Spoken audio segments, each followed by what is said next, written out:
Look at these. These images are all kind of taken around the River Thames. Have a really close look at them and ask yourself, are they photographs or are they paintings? Take a closer look. Get closer to the screen if you want. If you're watching on the iPlayer, hit pause, because they're not quite what they seem, and you're not going to believe the story behind them.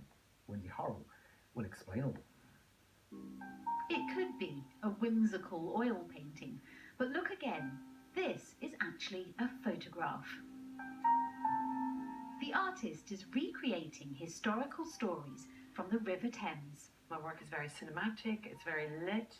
I use a lot of special effects like haze and smoke machines to create the smog that used to exist in London. And they're not manipulated and doctored in post-production. This is how she does it.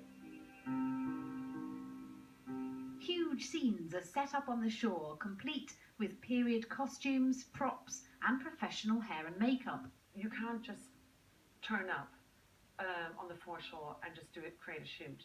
I need permission from the Port of London Authority. There's a lot of health and safety issues because you can get Lyme disease if you touch the water. There's syringes in the water.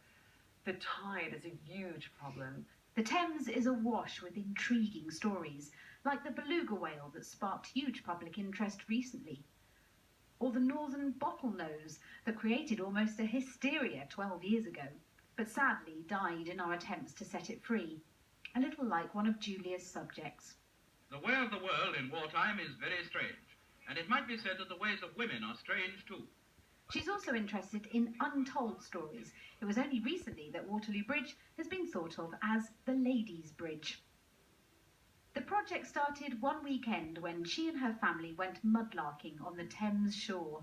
My first scene that I actually created was of mudlarker children, because in the Victorian era, the poorest of the poor would actually go mudlarking at low tide to find coal, metal, anything that they could sell to just survive.